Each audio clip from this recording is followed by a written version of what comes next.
Today I'm going to show you the 7 things you must do immediately after an EMP strike. Each one is important, and I think it will totally take you by surprise. The first thing you need to do is determine if it's a normal blackout or something deadly like an EMP. So every time the power goes out, check your mobile phone. If it's dead, you're probably dealing with an EMP. To make sure, check a few other electronic devices you may have in your home that are not plugged in, and should still work in a blackout. Or see if you can get your car to start. The second thing you must do is secure what water you still can from the system. After the pumps stop, there will still be some water left in the pipes, which you can secure if you move fast enough. The next thing you need to do is spend any cash you have. Cards and any form of electronic payment will be gone, but cash will still hold its value, at least for a time.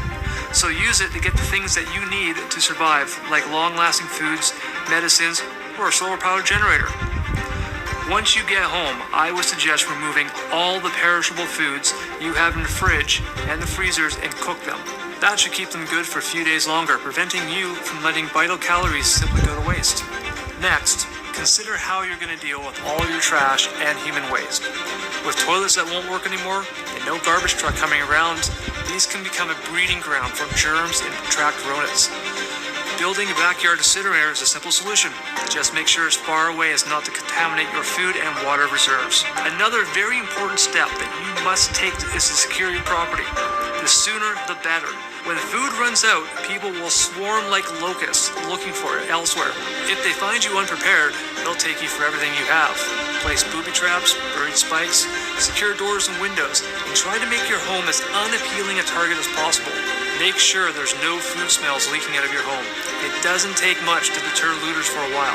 Simply be a less desirable or more dangerous target than your next door neighbors. This way, your turn will come a little later, giving you more time to prepare and better secure your property. Speaking of your neighbors, you can work with them to set up a security plan for your whole area. Never let them know what you have in terms of supplies, but explain the rationality that will happen following a collapse in modern society, and what you will all need to do in order to survive the hungry mobs moving your way.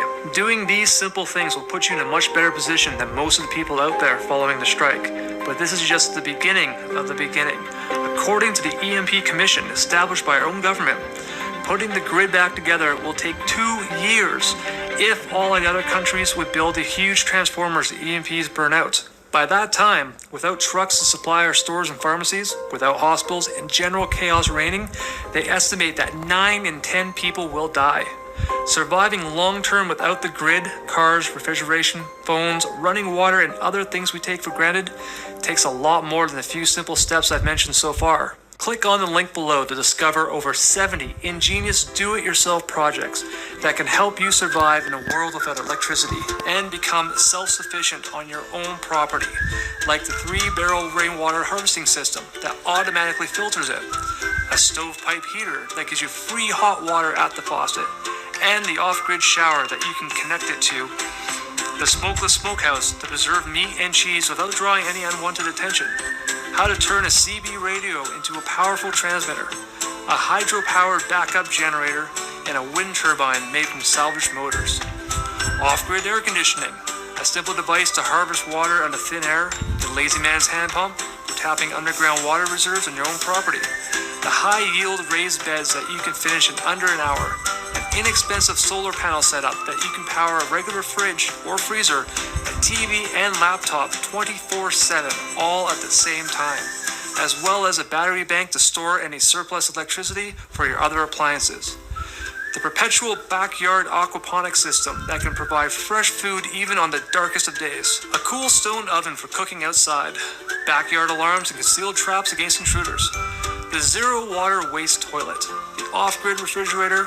The hidden food growing fence. And many, many other no-grid survival projects that you need around your house and won't find anywhere else.